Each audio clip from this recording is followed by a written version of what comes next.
e ela começou a ter sangramento, assim, pouca quantidade. A princípio, a gente classificou como um sangramento normal, que no primeiro trimestre acontece bastante. Aí ela tinha o primeiro ultrassom normal e pediram para repetir em uma semana, e daí ela ia retornar para mostrar esse outro ultrassom. E nesse meio tempo,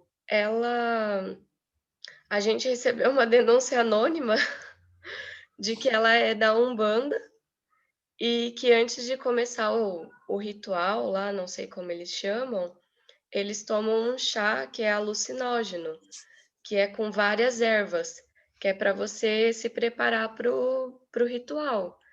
E daí a gente estava vendo que as ervas são abortivas, então poderia ser isso que estava causando o sangramento dela. Só que ela passou em consulta tanto com a enfermagem, passou em consulta no HU e passou em consulta comigo, e ela nunca relatou isso. E foi perguntado, pelo menos por mim e pela enfermagem do posto, foi perguntado.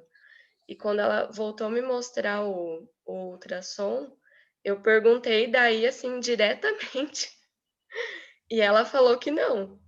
Aí eu liguei pro que não usa nada, nunca usou nada. Ela confirmou que é da religião, mas falou que não tá usando nada. Daí eu liguei para o Fred e falei: "Fred, o que que eu faço?" Daí ele falou: "Ah, você não é juíza, você não tá lá para julgar o paciente, se ela tá falando que ela não tá tomando, ela não tá tomando. Aí de mesmo que ela falasse que ela quer provocar o aborto, que ela tá tomando para provocar o aborto, você não poderia denunciar, e às vezes é da religião dela, às vezes ela não, sei lá, não consegue, se sente mal sem participar, não sei." Você, não sei se você lembra, há pouco tempo atrás houve um projeto de lei exatamente sobre isso, né, da, da nossa querida ministra Damares, falando, falando exatamente sobre isso, que o médico seria obrigado a denunciar caso houvesse uma tentativa de aborto por parte da mulher. Não sei se chegou a ler, a acompanhar isso de perto.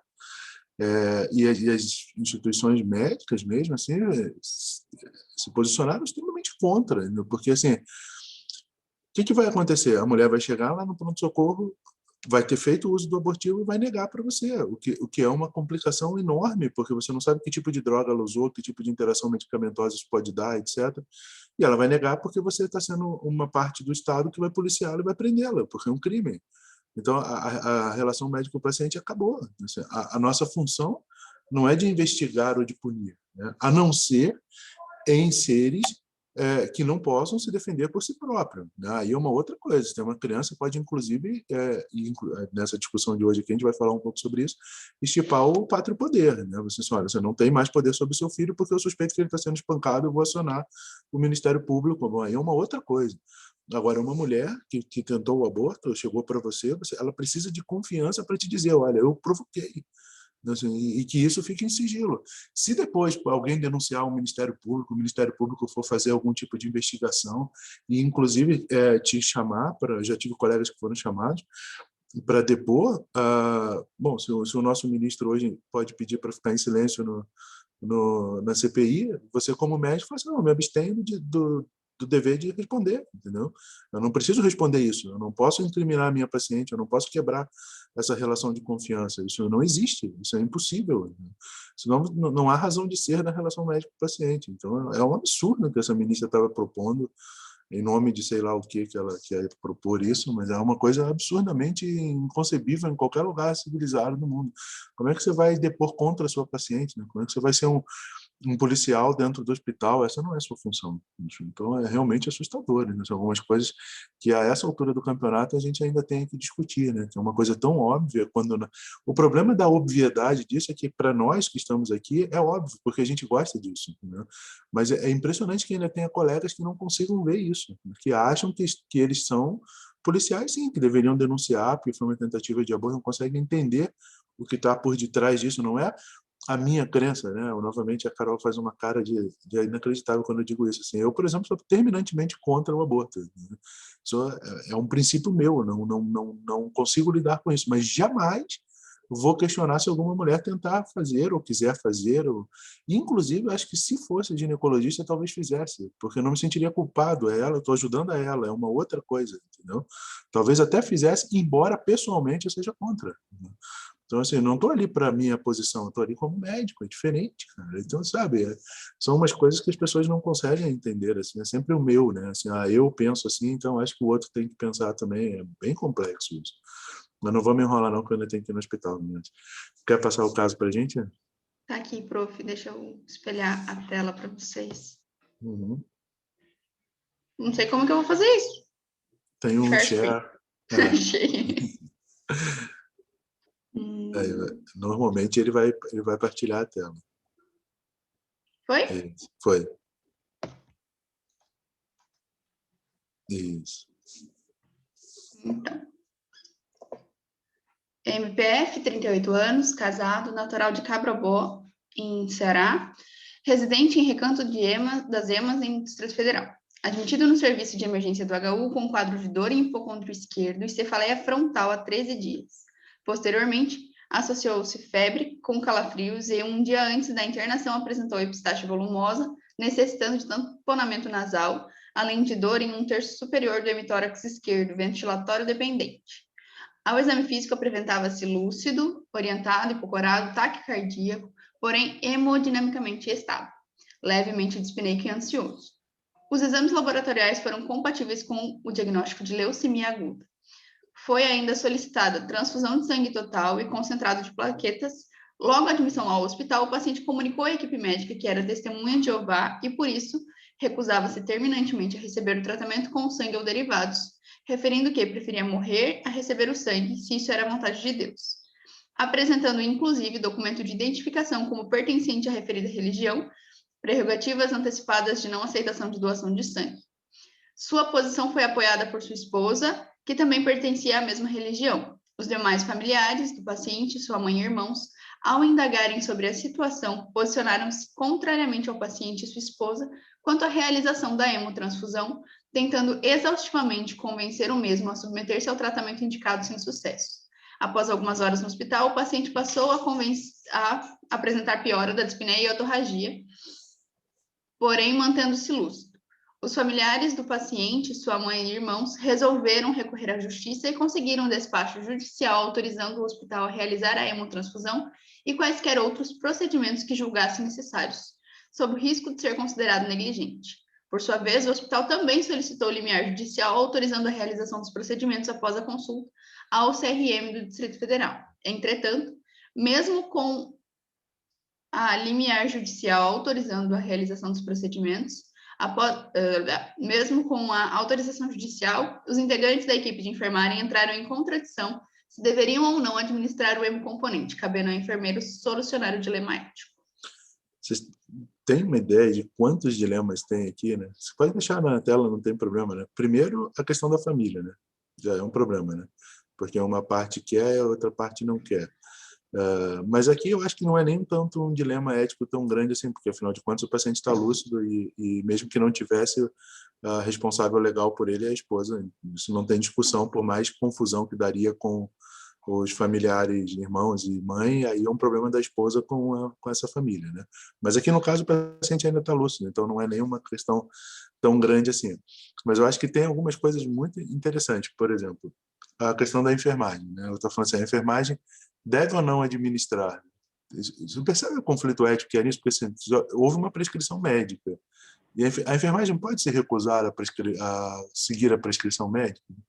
Isso já é a não ser que seja uma coisa absurda, né? Por exemplo, eu prescrevo uma dose que não é compatível, né?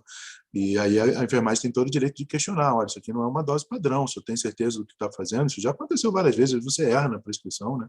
E fazendo 1000 coisas ao mesmo tempo, e é legal que elas vejam isso. Mas nesse caso, será que seria permitido ela questionar se há uma prescrição para salvar a vida do paciente com autorização judicial, a pessoa poderia questionar a aplicação, a enfermeira? Isso eu não, como grande questões bioéticas, a gente não tem resposta, né? São só perguntas, né? Caso a caso, a gente tem que avaliar isso. Né? E isso dá margem para muita coisa. Será que a enfermagem pode... Porque o médico pode alegar objeção de consciência para alguns procedimentos. Né? Eu posso falar, olha, eu sou ginecologista, tenho outro, como a gente estava falando antes, eu não faço aborto. E a enfermagem, será que pode? Olha, eu tenho objeção de consciência de aplicar o sangue, tem que chamar outra enfermeira para montar o equipo, tem alguém no mesmo horário? Aí é um HU, né? Tem vários profissionais, outro poderia fazer isso. Né? Mas num local pequeno, às vezes onde você só tem uma enfermagem, né? Ela pode alegar objeção, é emergencial. Eu acho que a resposta é clara, né? A gente, como médico, sofre isso. Se eu sou o único ginecologista do local, não interessa a minha objeção de consciência, eu vou ter que fazer o aborto da paciente. Né? Isso não tem, então, mas se você é a única enfermeira, sua consciência foi para o espaço, você vai ter que fazer a aplicação do sangue no paciente. A questão é que alguém quiser interromper pode falar, tá? Porque é uma coisa que eu gosto muito e é uma coisa que vocês vivenciam de perto, assim, mais de perto do que vocês imaginam. Não sei se todas sabem, mas o professor Ivaí é testemunho de Jeová, né? O Ivaí é anestesiologista, é testemunho de Jeová, tá? A família dele toda é testemunho de a esposa é testemunho de Jeová mesmo, praticante, mas ele frequenta com ela, né? E ele vai às reuniões e tudo isso, entendeu? Ele professa a fé. E eu nunca vi ele se recusar, por exemplo, quando eu peço para fazer transfusão de sangue, ele objetar qualquer coisa com o paciente. Eu acho que ele compreende claramente que a função dele ali não é ser testemunha de Jeová, é ser anestesiologista.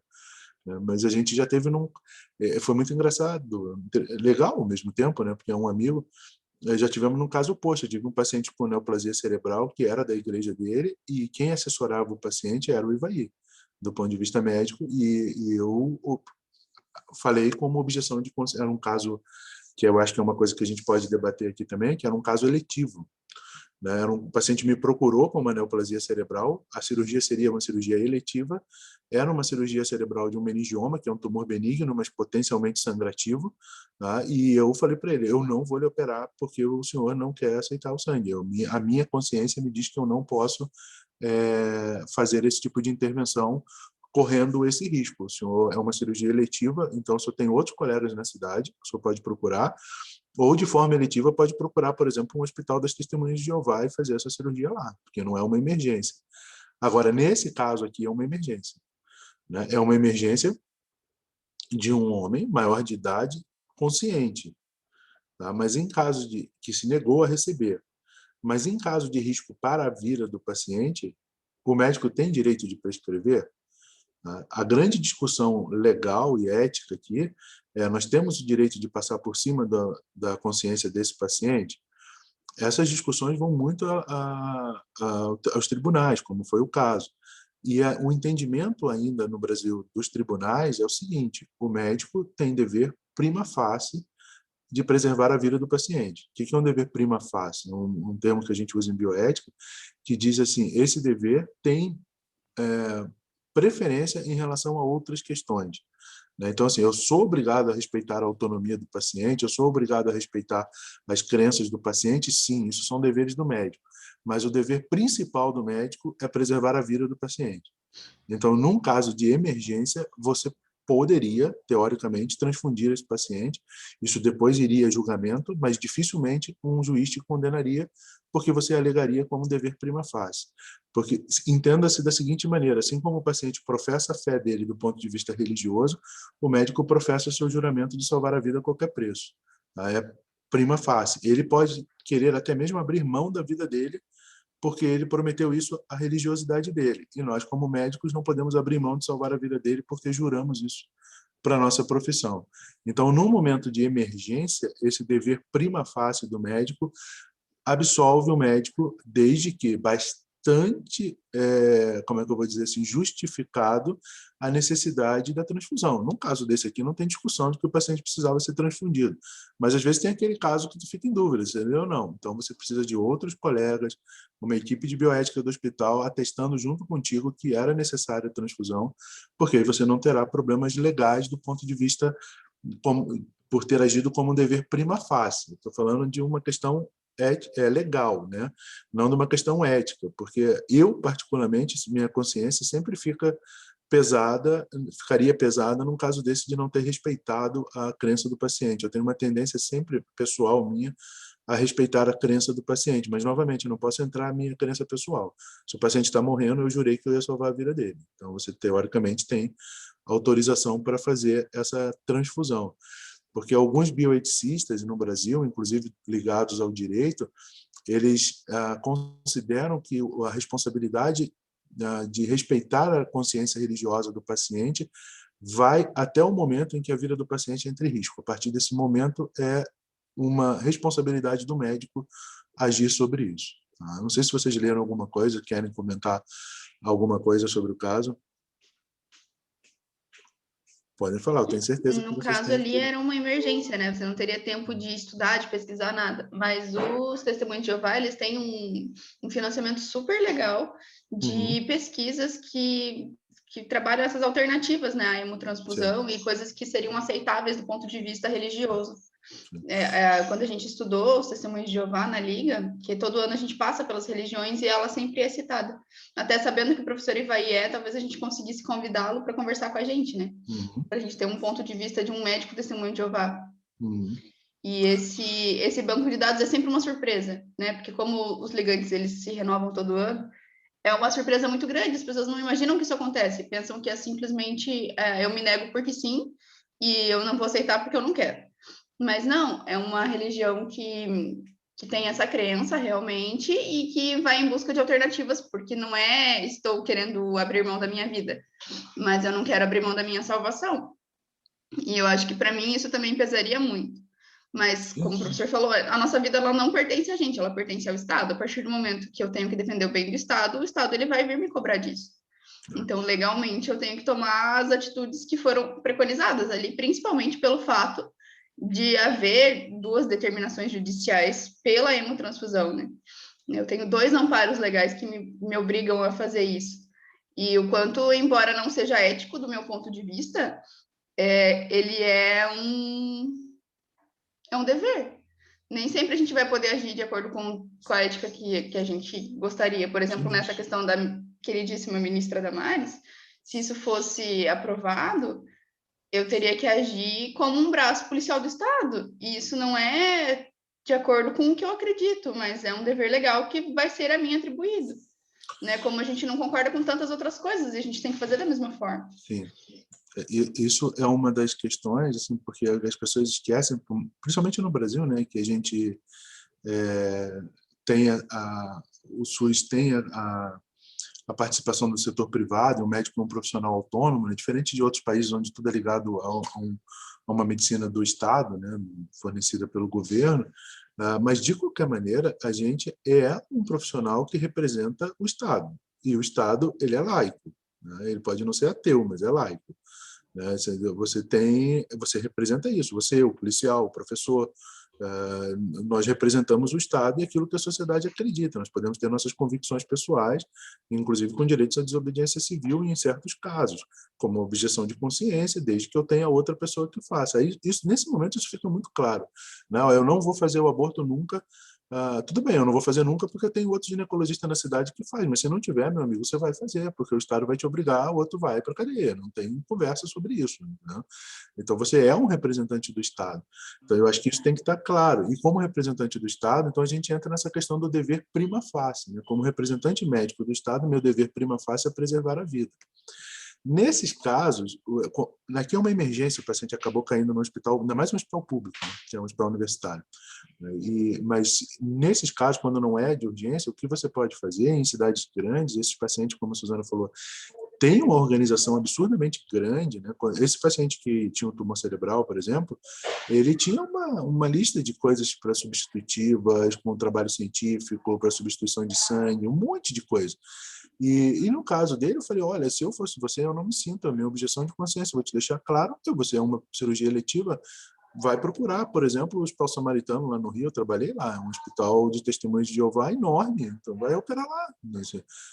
Todo um direito seu, né? Porque aqui é um hospital, teoricamente, ele estava vindo pelo Hospital do Câncer, que é um setor público, E aí, meu filho, a parte pública é laica. Se você tiver com risco de vida, eu vou te transfundir. Falei para ele, se você entrar na minha cirurgia, se você optar por fazer comigo, eu deixo claro para você que se você começar a sangrar, eu vou transfundir. Isso é meu dever prima facie, salvar a tua vida. Agora, vai operar lá no hospital, eletivamente, onde é o hospital da tua religião, sem problema nenhum. Se eles quiserem correr esse risco e estão cientes disso, você está ciente, eu não tenho nenhuma objeção quanto a isso, não vou te criticar por isso. Mas eu acho que tem que ficar claro para nós, réis mortais, fora de toda a questão religiosa, que como médicos nós somos representantes do Estado, e nosso dever prima facie é salvar a vida do paciente. Depois você vai ter essa discussão legal, né, que eu acho que nem é a principal, né, mas a gente precisa também não ser inocente de achar que ser processado tem que pagar um processo é uma coisa simples, né, então a gente vai estar com defesa sobre isso, mas eu acho que a questão é mesmo da nossa consciência, tá? Porque assim, eu sei, eu faria, já transfundiria sem problema nenhum, mas eu não sei se eu não ficaria depois me sentindo mal, assim, porque o paciente não queria. Tá? Assim, eu respeitaria a vontade dele, como a Suzana falou assim, não é que ele quer abrir mão da vida dele, pelo contrário, na crença dele, ele vai ter a salvação da vida dele, né? Ele abriria mão da vida dele, e isso tem relatos, tá? Não sei se vocês já foram mais a fundo nisso, relatos de pessoas testemunhas de Jeová que aceitaram a transfusão e depois são banidos da comunidade, né? São completamente isolados de uma comunidade. Um ser humano isolado de uma comunidade é um problema antropológico gravíssimo, né? Você não tem aceitação de em qual comunidade você pertence. Isso é uma coisa muito pesada. Tá? Então, assim, ele não está abrindo mão da vida, ele está querendo a salvação. Né? Voltaire sempre dizia assim, se você não descobriu uma coisa pela qual vale a pena morrer, é porque você não descobriu que vale a pena viver. Né? Se você tem uma coisa que você fala, por isso aqui eu abro mão da minha vida. Então agora você começou a entender como a vida realmente vale a pena. Né? Se tem uma coisa que realmente te apaixona. E a religião a gente tem que respeitar, não tem jeito. Mas também temos que respeitar a nossa paixão, que é ser médico. Né? Nós juramos que ia salvar a vida do paciente. Então há um conflito aqui, sem dúvida nenhuma.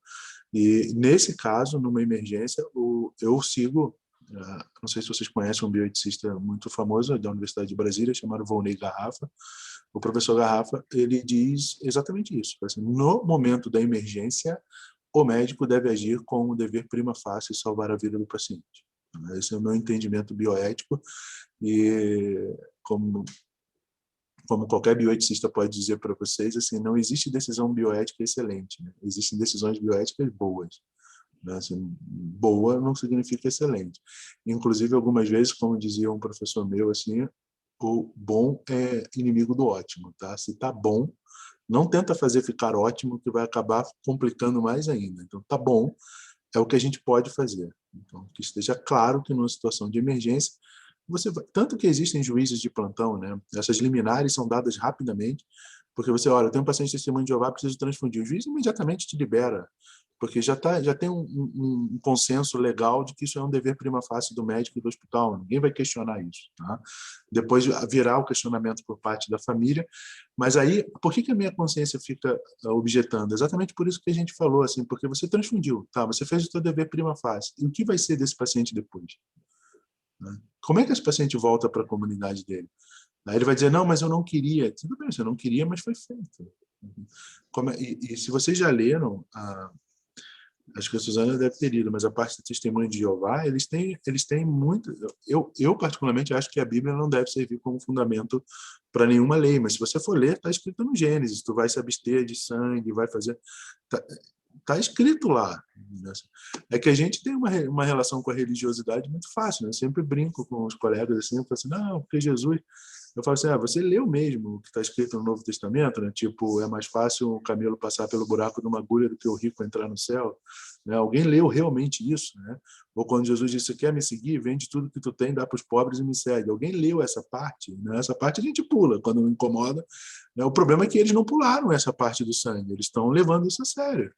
Então, dá para discutir? Né? É complexo e vai ser afastado. Eu tenho um caso, acho que vocês procurarem na revista de bioética do CFM, é um caso de uma testemunha de Jeová que é muito antigo esse número. Eu não sei nem se tem online, era ainda impresso na época.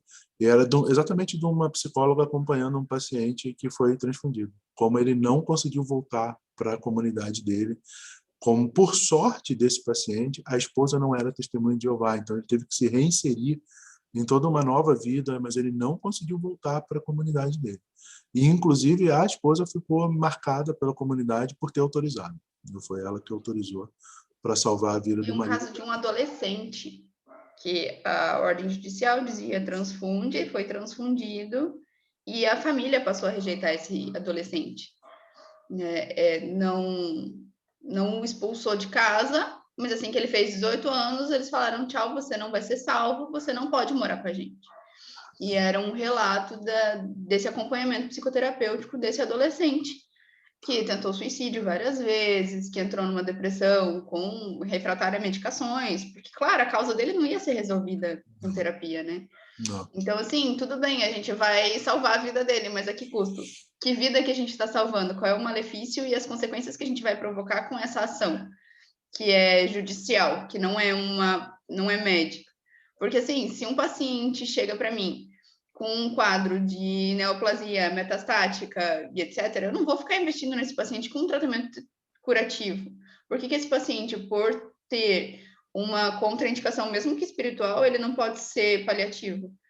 Porque eu não tenho o arsenal terapêutico para curá-lo sem algo que ele não aceite. E assim eu daria a dignidade. Na minha visão ética, seria o que eu faria se eu não tivesse um aparato legal me cobrando ações específicas.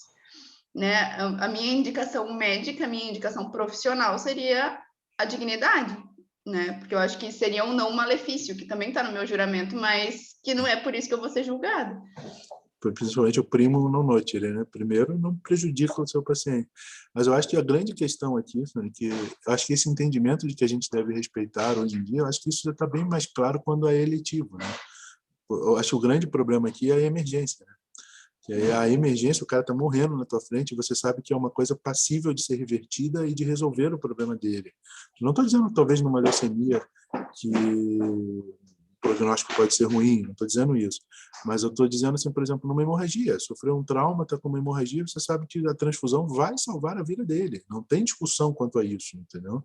Então, acho que nesse caso é um problema maior, né? E aí o Estado entra como preservação da vida acima de tudo, né? Aí você não pode se negar a responder a essa questão do Estado. Eu acho que a questão da parte eletiva, isso já mudou. Há algum tempo atrás, quando eu estudava, era muito mais paternalista, e a gente dizia assim, nem eletivamente você respeitaria tanto isso. Tá? Você começaria a dizer, você tem que fazer e ponto final, é o médico que mandava, né? Hoje em dia, esse caso que eu falei para vocês antes, o CRM me respondeu dizendo, não, você respeita a vontade do paciente, está dito que ele está em condições de tomar a decisão, não tem problema nenhum para ti. Agora, se fosse uma emergência, o CRM provavelmente diria, faça a transfusão ou a intervenção, porque aí o paciente está em risco iminente de vida e seu dever prima facie fazer. O bom desses... Diga. O CFM, o CRM, eles têm um plantão para dar esse tipo de assistência na hora, assim, qualquer hora? Não, plantão não. O que acontece é o seguinte, né? Se você tem uma... Normalmente, todas as unidades de saúde hoje em dia deveriam ter uma comissão de ética médica, né? Um comitê de ética médica, que ficou muito mais para a questão punitiva do CRM, por exemplo, desvio de conduta do colega, e que o CRM hoje em dia tenta fazer com que você tenha uma comissão de bioética, tá? Que aí tem enfermeiros, tem tudo isso. E normalmente quem participa dessas comissões, você tem um acesso direto, por exemplo, a um conselheiro do CRM. Tá? Então, como eu era aqui da comissão de ética aqui do hospital, eu tinha o contato do colega do conselheiros do CRM no celular. Então, eu falava, colega, eu estou com um caso assim, assim, assim, tem alguma resolução? Você pode... Porque eles têm uma equipe jurídica, já tem um monte de gente por detrás, eles acionam imediatamente para te dar o respaldo. Mas tem juízes de plantão, né? Toda comarca tem um juiz de plantão. E aí você, através do corpo legal do hospital, né? Todo hospital tem, ou unidade de saúde, a prefeitura, no caso, nos postos de saúde, tem a parte jurídica, né? Um advogado, você aciona e fala, eu preciso entrar em contato, preciso de uma liminar, e aí é imediato. Isso aí não demora nada, te libera imediatamente, principalmente quando há risco para a vida do paciente. Mas quando você tem essa formação do hospital com comissão de ética médica, etc., você tem acesso muito rápido aos conselheiros e a resposta ela é imediata, até porque esses casos já aconteceram. Então, você pergunta uma coisa, ele já te manda imediatamente as resoluções do CRM sobre isso. Tá? A gente ainda tem um outro problema no Brasil, que é o nosso CFM não tem poder de lei, né? As resoluções do CFM não são leis, tá? São recomendações. Teoricamente, nenhum juiz questionará se você segue a recomendação do seu Conselho Federal de Medicina. Mas nós mesmos podemos questioná-las, né? Porque o Conselho Federal de Medicina até agora não disse que não é para usar cloroquina para tratar o Covid. Então, assim, tem uma resolução lá. Será que você deve seguir essa resolução? Entendeu? Então, é um problema. Mas, teoricamente, se você seguir a resolução do Conselho Federal, nenhum juiz lhe condenará por causa disso, né? Então, você tem um acesso rápido, sim. Eu acho que, desse caso, a grande questão é a emergência. E eu acho que a grande questão da emergência é a gente entender que a gente é um braço do Estado, sim. Tá? Seu dever prima facie salvar a vida do paciente. Depois é um outro problema, né? Você pode se martirizar o resto da vida, como, por exemplo, esse menino que nunca mais vai voltar para casa dele. Aí é uma outra questão, mas eu tenho uma frase que eu aprendi com um professor que eu sempre uso: não existe nada fácil em medicina, né? Qualquer decisão que você tomar é sempre uma decisão pesada, né? Assim, se eu vou dar dipirona, o cara pode fazer uma anemia plástica, né? Pode acontecer. Mas é muito raro, mas uma hora vai acontecer, né? Eu tinha um colega de residência, a gente operava válvula e a gente tem 2% de infecção, isso é mundial.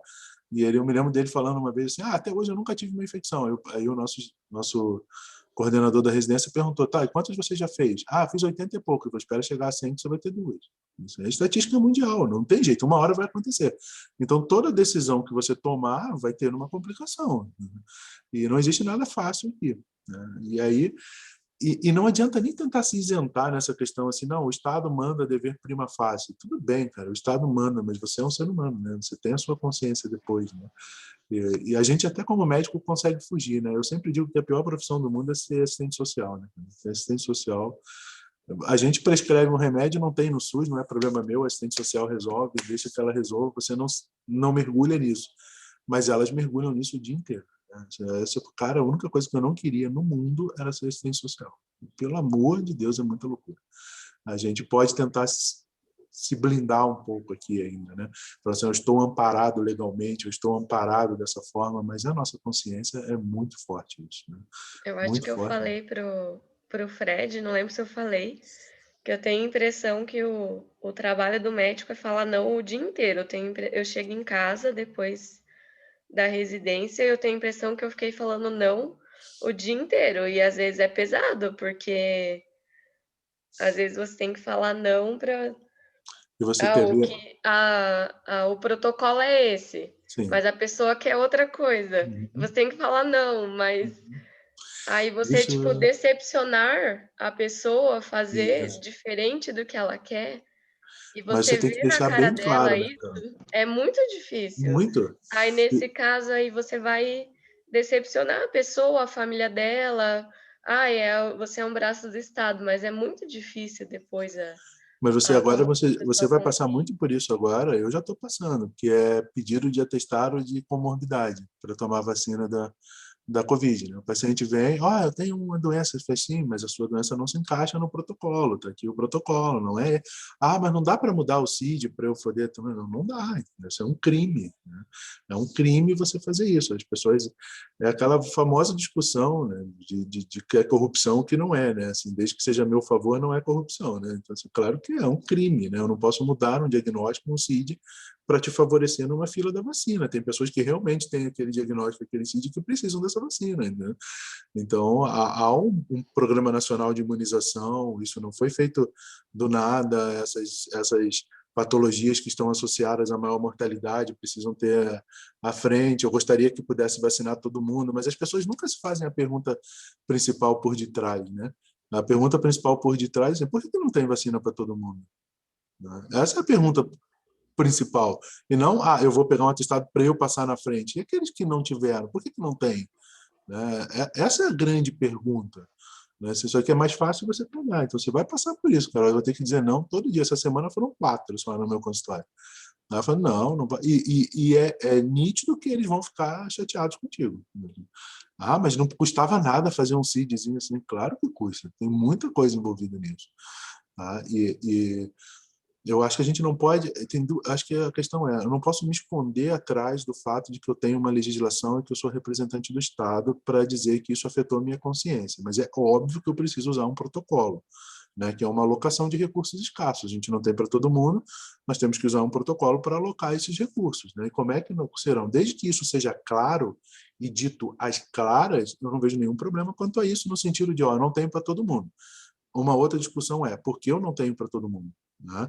Mas, nesse momento, eu não tenho para todo mundo. Então, como nós vamos alocar o que nós temos? Existe um protocolo para isso, e as pessoas têm que se adequar a esse protocolo. Isso, se a Tecnicamente, gente né? concordar. Oi? Tecnicamente, né? Exato, né? Você tem um protocolo técnico, né? Não aquele assim, eu quero que seja essa pessoa, é uma técnica. Ó, morre-se mais quando você é hipertenso e tem doença cardiovascular. Bom, então esse grupo vai ser vacinado primeiro. Isso eu não tenho para todo mundo, eu vou dar para esse grupo que tem um risco maior. Mas é igual essa discussão do, mas o motorista de ônibus precisa mais, mas o zelador precisa mais, mas, né? Porque agora saiu o ranking de desligamentos por morte da Previdência Social.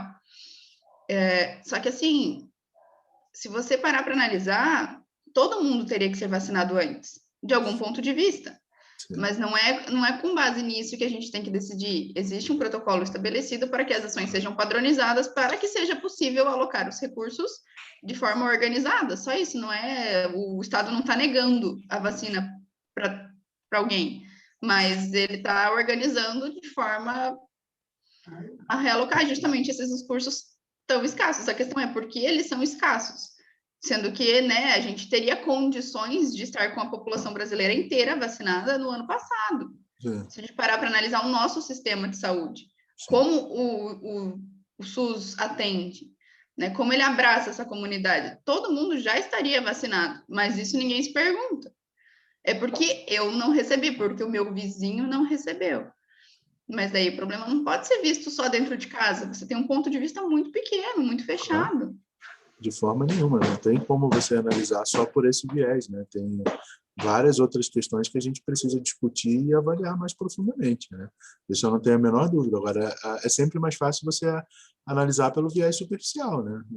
Ou pelo menos, por exemplo, eu fui vacinado, então agora eu também não me preocupo mais com o resto que não tenha, né? Porque existe essa outra parte também, né? Eu já fui, que bom, estou livre. O resto, né? A gente tem uma visão muito pequena de social e da sociabilidade, né? E entender que viver em sociedade exige naturalmente que você abra mão de algumas coisas para que a coisa funcione, né? Então, assim, se não é a minha hora, que seja do outro, depois vai chegar a minha. Desde que os critérios pelos quais não é a minha hora sejam claros e sejam concordados, não há problema nenhum. Acho que um dos grandes problemas que a gente deveria se perguntar é isso que você falou: por que até agora não fomos? Né? Se houve oferta, por que não fomos? Por que isso não aconteceu? Não tem dinheiro, mas tem para aumentar o salário do presidente e dos ministros. Então, peraí, onde a gente vai alocar o recurso do dinheiro? Né? Então, essa é uma questão muito séria. E essas questões profundas, elas não têm respostas, mas elas precisam estar em construção contínua, né? É uma construção contínua. E eu gosto muito da questão de você dizer que é caso a caso, porque é caso a caso, né? Você não pode chegar e falar assim: testemunho de Jeová não será transfundido. Bom, no caso de emergência, de crianças que não têm decisão sobre si próprio, você retira o poder dos pais. Esse é o entendimento da nossa sociedade. Então, a análise é caso a caso. Nesse caso do nosso paciente aqui, é um caso de emergência. Se eu fosse um médico que estivesse cuidando dele, eu transfundiria. Não tenho a menor dúvida disso. É meu dever prima facie. Depois nós vamos enfrentar as outras consequências, que também serão amainadas, mas a gente nunca vai conseguir resolver todo o processo. E isso não é um problema, né? Como diz Diego Graça, se a gente conseguisse resolver todos os problemas do ser humano, a nossa profissão se extinguiria, né? A gente não precisaria mais de médico, né? Porque todos os problemas estavam resolvidos. Então a gente só existe porque os seres humanos sempre têm um problema para ser resolvido, ainda bem, né? É assim que tem que continuar, né? Prof. Diga, mãe. Aí, no caso, se eu, como médica, decidisse não transfundir, apesar do despacho judicial, eu estaria suscetível a alguma sanção, né? Tipo, ser judicialmente condenada e tal. Sim. Nesse caso, assim, você pode... Mesmo você pode, é o que a gente chama de objeção de consciência, né? Você assim, eu não vou transfundir porque eu não concordo, mas o outro colega tem que estar pronto para fazer isso. Se não tiver outro colega na tua cidade, por ordem judicial ou naquele hospital, você tem que transfundir. Não importa a sua consciência, tá? Você teria que fazer. O que pode acontecer é o seguinte: existe uma ordem judicial, a família disse que não, Porque para haver uma demanda judicial, tem que haver uma queixa. Né? Aí vamos supor assim, você tem a ordem, você acabou o hospital pedindo autorização ao juiz, ele deu a liminar para transfundir, você resolveu não transfundir, o paciente morreu, a esposa dele não entra com queixa, ninguém entra com queixa. Talvez tenha uma sindicância interna e isso fique por ali mesmo porque não houve uma demanda judicial. Mas aí, se alguém resolvesse fazer a demanda judicial, aí você tinha uma ordem legal. Aí você está ferrado. Né? Você tem uma ordem legal, você não pode desobedecer essa ordem legal. Né? Isso não existe essa possibilidade. Teoricamente, claro, você vai questionar um monte de coisa, mas você vai acabar tendo um problema por essa demanda. Eu acho que nessa situação específica você seria processado criminalmente por homicídio, em alguma das 1000 qualificações que existem, né? Exatamente. Negligência. Porque o Ministério Público pode entrar contra você mesmo que não haja uma queixa formal. Isso é verdade. Mas, assim, claro que nessa situação, provavelmente eles não te levariam aos extremos de uma prisão, de uma qualificação de homicídio, não chegaria nesse ponto. Tá? Mas, assim, ele pode entrar, o Ministério Público tem direito de abrir uma investigação contra você, não há a menor dúvida disso. Mas você pode alegar objeção, falar, olha, eu vou passar o caso para outro colega. Assim, e aí ele vai fazer, eu não vou fazer. Tá? Isso não tem... Mas você tem que ter outro colega que assuma e que diga que vai assumir, né? Não é eu vou passar e ninguém assume, aí você está ferrado mesmo. Tem que estar escrito que alguém vai assumir isso. É igual outra coisa muito importante, é igual passar paciente para outra especialidade, tá? Não é pedir avaliação. Né? Você, pedir avaliação da neuro, então agora ele vai assumir. Não, você tem que pedir assim, eu peço para você assumir. E só vai estar assumido por mim quando eu disser, eu como neuro assumo o caso, está escrito. Senão você não está assumindo. Então, você diz, não, eu tenho um outro colega que vai fazer. Tá, quem é? Ele já disse? Ele já se manifestou? Está assinado? Então, nesse caso, ele agora assume a responsabilidade. Então, tem que estar bem claro isso. Assim, não é assim, eu vou passar, eu pedir um pedido de consulta, não existe isso. Tá? Tem que assumir bem assumidinho mesmo, bem bonitinho. Ok. Tudo bem, gente? Eu gosto muito quando só tem gente, porque é mais fácil de discutir. Quanto menos gente, melhor, né? Se alguém não tem mais nada para dizer, eu já estou me ligando do hospital, eu preciso ir lá. Alguém quer conversar mais alguma coisa? Não, eu tô bem. Acho que não, prof. Eu acho que tem muitas coisas que a gente pode encontrar em outras reuniões. Se vocês tiverem alguma ideia, normalmente a gente vai se reunir uma vez por mês assim, para discutir. Depois tem até eu estou com um projeto de um artigo que eu vou passar para vocês depois. Eu quase escrevi todo, só para vocês revisarem, para a gente mandar para a revista.